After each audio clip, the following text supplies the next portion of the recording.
7%나 상승을 했습니다. 근데 이런 수치를 본 적이 있나? 이럴 땐 이렇게 먹고, 이럴 땐 이렇게 먹고. 여러분들은 어떤 투자를 좀 하고 계십니까?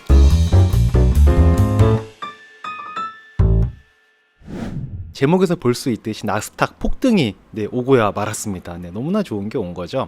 자, 어젯밤 기사 보신 분들은 아마 다들 아실 겁니다. 이게 보면은 미국 CPI 이게 이제 최소폭으로 이런 기사가 떴습니다. 물론 이 7.7%라는 게 낮은 건 절대 아닌데 이게 이제 이게 희소식이 될 정도로 요즘은 그런 시장이지 않습니까? 그래서 이런 기사가 뜨자마자 엄청나게 큰 반응을 일으키고 있다. 그리고 원달러도 지금 되게 높아졌었잖아요. 원달러가 많이 높아졌었는데 보시면 이제 1,300원까지 내려왔죠. 이게 1,440원까지 올라가서 이러다가 1,400원, 1,500원 가는 거 아니냐, 제2의 외환위기가 오는 거 아니냐, 많은 분들이 걱정을 하셨었는데 다행히도 원달러가 차근차근 이렇게 내려오고 있는 모습입니다. 또 여러 가지 상황들이 섞이면서 나스닥은 어저께 밤에 이게 7%나 상승을 했습니다. 제가 16년째 지금 투자를 하고 있는데 이런 수치를 본 적이 있나 싶을 정도로 야, 이거 대단하다. 정말 엄청난 상승. 이게 조그만 개별 주식도 아니고요. 진짜 큰 미국에 있는 주가 시장의 나스닥 시장이지 않습니까? 그게 하룻밤 사이에 7%가 상승한다? 가히 놀라지 않을 수 없는 그런 폭등을 보여줬습니다. 저는 예전부터 얘기를 많이 했었는데요. 인플레는 꺾일 수밖에 없다. 그리고 금리는 내려갈 수밖에 없다라는 말씀들을 많이 드렸습니다. 이거는 뭐 제가 경제를 보는 눈이 굉장히 뛰어나고 똑똑하고 그런 사람이라서 그렇게 얘기하는 건 당연히 아니고요. 세상에 영원한 건 아무것도 없죠. 모든 건 바뀔 수밖에 없습니다. 근데 이런 인플레와 금리 같은 경제 상황은 늘 반복되기 마련이거든요. 올라가면 내려가고 내려가면 올라가고 이게 너무나 자연스러운 거예요. 그러니까 얼마 전까지 쭉 올라갔잖아요. 지금도 뭐 금리가 더 올라갈 수 있긴 하겠습니다만은 올라가게 되면요. 그 다음은 뭡니까? 내려올 수밖에 없는 겁니다. 그러니까 늘 이렇게 반복되는 거죠. 그러니까 저는 지난주에도 그랬고 지지난주에도 그랬고 한 달 전에도 그랬고요. 계속 그냥 인플레는 꺾일 수밖에 없고 금리는 내려갈 수밖에 없다. 장기 투자자들 걱정할 필요가 없습니다. 라고 주구장창 같은 방향으로 얘기를 했던 겁니다. 근데 이렇게 경제 상황은 늘 반복되고 움직이다 보니까 우리가 학습 효과가 생기는 거죠. 어떤 효과가 생기냐? 그러면 경기 상승과 하락이 반복되니까 거기에 맞춰서 투자를 하면 요럴 땐 요렇게 먹고 요럴 땐 요렇게 먹고 두 가지 다 이득을 얻을 수 있지 않을까? 라는 생각을 할 수밖에 없습니다. 그게 틀린 말도 아니고요. 그러면서 우리가 공부를 할 때 가장 먼저 보게 되는 게 요걸 많이 보실 거예요. 코스톨란의 달걀 모형 요걸 많이 보실 겁니다. 뭐 금리가 정점일 때, 금리가 저점일 때를 봐서 금리가 정점일 때는 뭐 주식을 매도하고 예금을 해야 되고 금리가 내려가기 시작할 때는 예금 중단하고 채권에 투자를 해라. 요즘에 채권 가격이 엄청 많이 내려가 있지 않습니까? 그러니까 지금 채권 사놓으면 다시 시장이 제자리로 돌아갔을 때 채권 수익률이 어마어마할 것이다. 뭐 이런 얘기가 되는 거죠. 하여튼 그때 경제 상황에 맞춰서 이때는 요거 하시고요.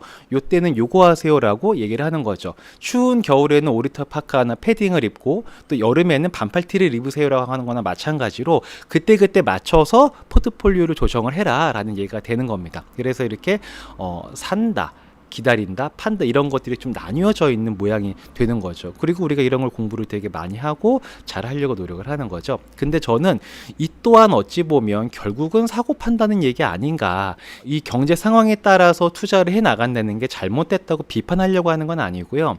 어찌 되었든 그래도 투자할 때 사고 팔고 하는 행위가 많으면 많을수록 투자에서 성공하기 어렵다는 얘기들은 다들 공감이 되지 않습니까? 근데 우리가 경제를 공부를 하면 할수록 결국은 사고 파는 쪽으로 가는 거 아닌가라는 생각을 해보게 됩니다. 투자자에는 세 부류의 사람들이 있거든요. 이렇게 단기적으로 트레이딩 하시는 분들이 있죠. 정말 분단위로 초단위로 매매하시는 분들도 있고요. 조금의 시간을 두고 적절하게 그때 상황에 맞춰서 자산을 이동해 나가시는 분들이 계십니다. 그리고 어떤 분들은 그냥 우량 자산이라고 하는 것들에 돈을 넣어놓고 그냥 묻어두시는 분들이 계십니다. 여러분들은 어떤 투자를 좀 하고 계십니까? 저 같은 경우에는 요 3번 투자를 하고 있거든요. 왜냐하면은 시장은 계속 바뀌어요. 계속 바뀌는데 그때마다 그걸 잘 맞춰가지고 투자한다는 게 사실은 쉽지가 않거든요. 그걸 할 수 있으면 저도 뭐 1번이나 2번을 하겠습니다. 안 할 이유가 없죠. 왜? 1번, 2번은 돈을 빨리 벌 수 있는 방법이고요. 3번은 돈을 빨리 버는 방법이 아니지 않습니까? 그러면 당연히 천천히 돈을 버는 것보다는 돈을 빨리 버는 게 좋잖아요. 그러니까 이걸 하고 싶거든요. 근데 이걸 저는 못 하겠는 거예요. 제 능력이 거의가 안 됩니다. 그래서 하실 수 있는 분들은 일단 부럽고요. 네, 화이팅이고 잘 되셨으면 좋겠고. 근데 일단 저는 그게 안 되더라. 그러니까 그냥 이것만 하는 거죠. 근데 이것만 한다고 해서 크게 뭐 재테크가 안 되거나 문제가 생기거나 돈을 못 벌거나 그런 건 전혀 아니라는 거죠. 얼마 전까지만 해도 정말 금융시장이 붕괴할 것 같던 공포감이 팽배했었지 않습니까? 불과 어저께 CPI 발표하기 전까지만 하더라도요. 정말 악재만 계속 우리 눈에 보였었거든요. 근데 이런 게 있습니다. 우리 개인들은요, 시장을 움직이는 힘이 없습니다. 없지만 세상에 힘 있는 분들 있잖아요. 흔히 뭘 정치하는 분들이라고 보면 되겠죠. 연준의 파월이나 뭐 이런 사람들. 이런 분들을 보면요, 그분들이 경제를 망가지게 그냥 두진 않습니다. 물가를 먼저 잡느냐, 경기를 먼저 살리느냐, 이런 거에 우선순위에 시차가 있긴 있겠지만 결국은 시장을 살리는 쪽으로 힘 있는 사람들이 밀고 나갈 수밖에 없습니다. 당연한 거죠. 그렇게 안 하면 표를 잃게 되는데, 정치하는 분들한테 표는 목숨 같은 거지 않습니까? 그러니까 이거를 그냥 두고 보질 않습니다. 그러면 나 같은 개인들, 저같이 힘없는 개인들은 그냥 우량 자산에 묻어두고 계속 가다 보면 안 올 것 같았던 이런 것들이 결국은 시간이 지나면서 결국은 올 수밖에 없다. 이게 뭐 안 오는 게 이상한 거지 않겠습니까? 차근차근하게 급하지 않게 확실하게 성공하려면 저는 이렇게 생각을 합니다. 내 돈은 우량 자산에 묻어두고 나의 가치를 올리는 것에 집중하는 게 더 좋다라는 생각을 많이 갖고 있거든요. 어차피 우리의 인생은 선택과 집중인 거죠.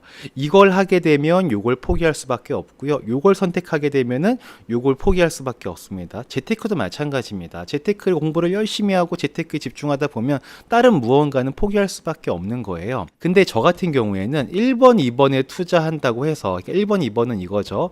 단기 트레이딩이나 적절하게 자산을 이동하는 것들. 이 두 가지에다가 내 시간을 투자한다고 해서 성공이 보장되지 않는다면 어차피 1번 투자, 2번 투자, 3번 투자 모두가 성공을 보장하는 것은 아니다. 또는 시간이 지나면 결국은 다들 잘 된다. 하나의 롤로 볼 수 있다면 차라리 나 자신에 집중하고 역량을 개발하는 것에 더 시간을 많이 쏟겠다라는 생각을 많이 갖고 있습니다. 왜 이런 생각을 제가 갖게 됐냐면요. 경제적인 성공은 결국은 두 가지거든요. 재테크를 잘하고 개인 역량 강화를 하는 겁니다. 재테크는 여러분들 아시다시피 이제 뭐 잘하시면 되는 거고, 사고 팔고 이런 거 잘하시면 되는 거고요. 개인 역량 강화는 결국 소득을 올린다라는 얘기지 않습니까? 근데 제가 여기에서 볼 때 재테크라는 거는요, 혼자서 부자가 되는 겁니다. 그쵸? 만약에 오영일이라는 사람이 주식 투자에 성공을 했습니다. 부동산 투자에 성공을 했습니다. 그러면 저 혼자 좋은 거죠. 다른 사람이랑은 하등의 관계가 없습니다. 저 혼자 좋은 겁니다. 근데 개인의 역량을 강화하는 거는요, 타인을 더 도와줄 수 있는 힘을 기르는 거거든요. 이게 무슨 말이냐면, 개인 역량 강화를 한다, 소득을 올린다는 얘기는 어찌 보면 돈을 더 벌겠다는 얘기인 건데, 우리가 돈을 버는 모든 행위는 누군가를 도와주는 것으로부터 돈을 벌게 되는 거거든요. 그러니까 역량 강화를 한다는 얘기는 나 혼자 잘 먹고 잘 살자라는 개념이 아니라 누군가에게 더 도움을 줄 수 있는 사람이 되어보자, 이런 개념으로 정리가 된다라는 거예요. 그래서 어차피 부자가 될 거라면 혼자 부자가 되는 것보다는 그래도 타인에게 긍정적인 영향을 주면서 부자가 되는 게 훨씬 더 인생에 가치 있는 게 아닐까라는 생각을 저는 하게 되는 거죠. 그렇다고 해서 제가 재테크를 무시하거나 그런 건 아닙니다. 재테크 안 하는 거 아닙니다. 재테크 잘 해오고 있습니다.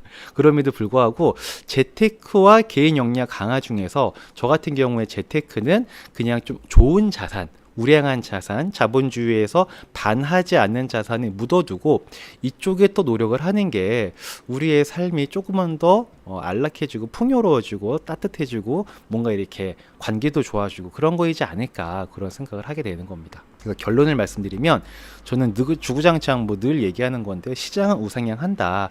어저께 밤에 우상향할 수 있는 신호탄이 발사된 것 같아서 나름 되게 반가운 그런 기사로 받아들였고, 또 그 기사나 그런 CPI나 이런 내용들이 주가에 바로 반영되는 모습을 보면서 굉장히 또 기분 좋은 저녁 시간을 보낼 수 있었거든요.